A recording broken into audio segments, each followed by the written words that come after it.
The sun has not yet crested the horizon of Judea, but the air is already heavy with the scent of dry dust, accumulated sweat, and the acrid aroma of oil lamps flickering out.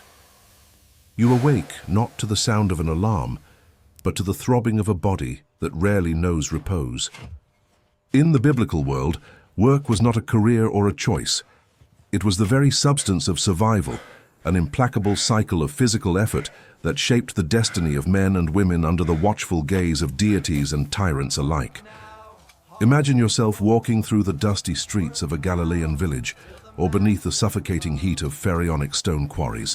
Where we today see sacred passages and poetic verses, there existed a brutal reality of calloused hands, torn muscles, and the ceaseless pursuit of bread that the earth stubbornly insisted on withholding. Every structure we now admire as an eternal ruin was erected with the blood of those who had no rights, and every wheat field was a battlefield against hunger. If you are fascinated by these echoes of a past that molded our civilization and wish to continue uncovering the mysteries of ancient eras, join us on this historical journey and subscribe to the channel so you don't miss any of our explorations. Life began in the soil. For the vast majority of people in biblical times, being a farmer was to be a slave to the seasons. The rhythm of life was dictated by the rains, and their absence meant not just financial loss, but a death sentence for an entire lineage. Imagine the Herculean effort of guiding a wooden plow, often with only a rudimentary metal tip, being pulled by oxen under a sun that seems intent on melting iron. The farmer did not merely plant, he fought against rocky soil, removing stone after stone in an infinite effort so that the seed of wheat or barley could find a place to die and be reborn. Hands were thick as leather, scarred by the constant handling of tools and by the dirt that lodged itself deep under fingernails, becoming part of the skin itself. At harvest time, exhaustion was replaced by a frantic urgency. Men, women, and children worked side by side, reaping the grain before storms or locusts could steal the year's sustenance. The sound of sickles cutting through dry stalks was the metronome of that existence.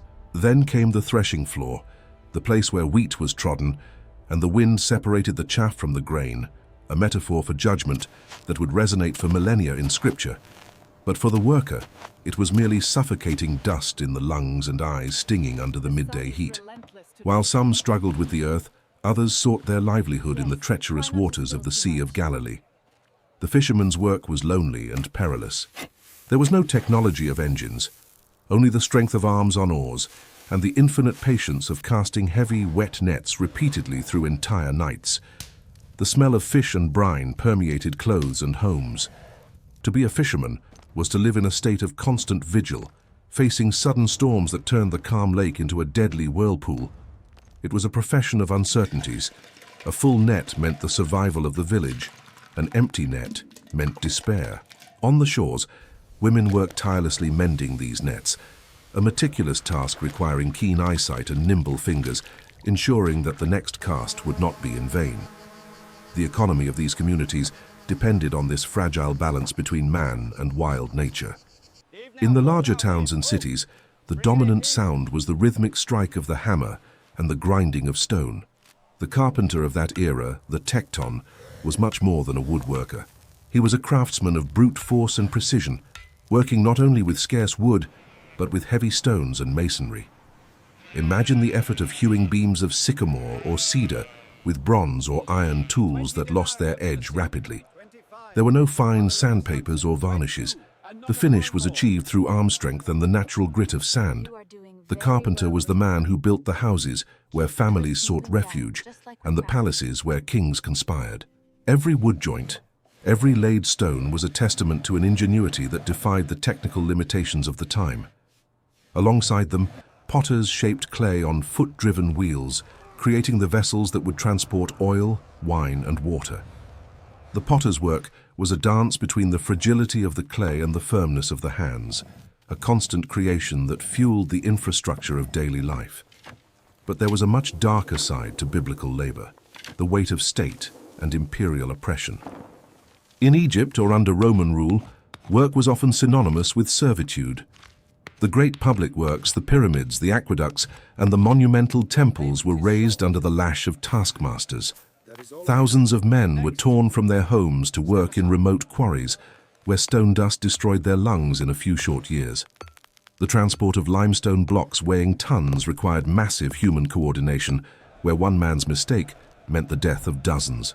In these construction sites, human life was the cheapest and most replaceable resource.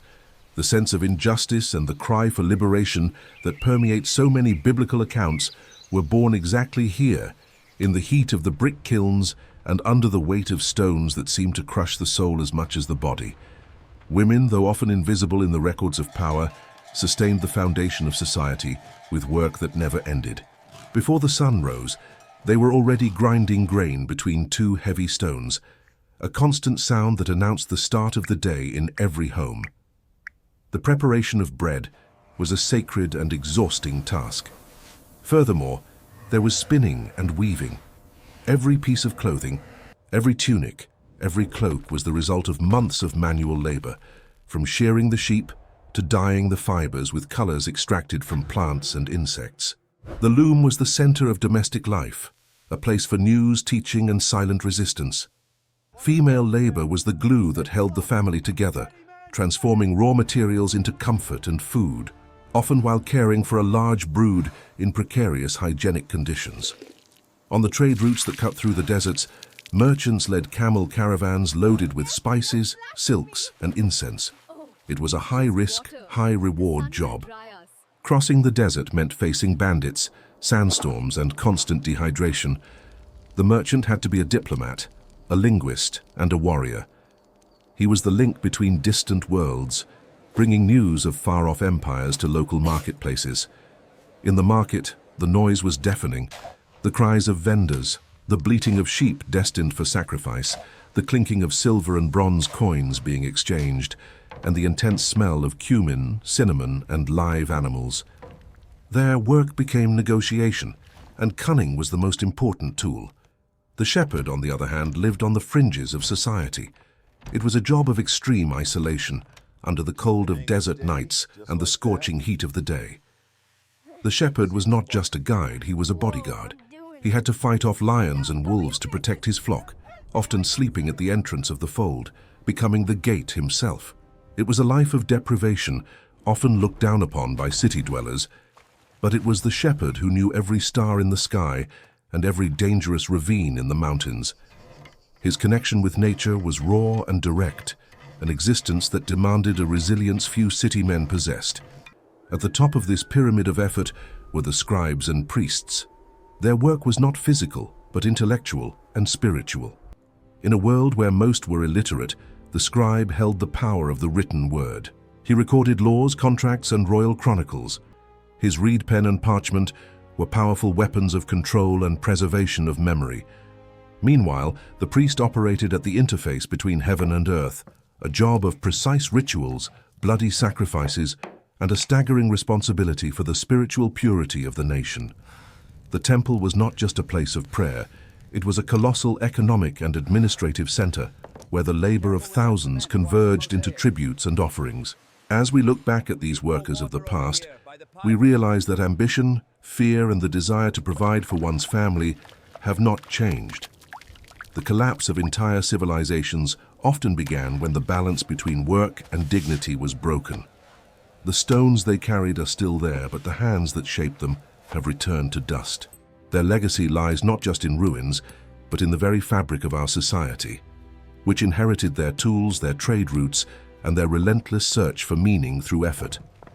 Every profession of that era was a piece in a mosaic of survival that allowed humanity to reach this point. Reflecting on labor in antiquity makes us question the value we place on our own effort today. We live surrounded by machines and technology, but the human essence of transforming the world around us remains the same. The history of these men and women is our own history, written with sweat on pages of sand and stone. If you feel connected to this past and want to continue exploring how the roots of humanity sustain our present, do not forget to subscribe to the channel. Your presence here helps keep alive the memories of those who built the world, one brick at a time, under the relentless sun of history. Which of these trades do you believe would demand the most from you if you lived in that time? The weight of the stone or the isolation of the desert? We will continue this conversation in our next journey through time.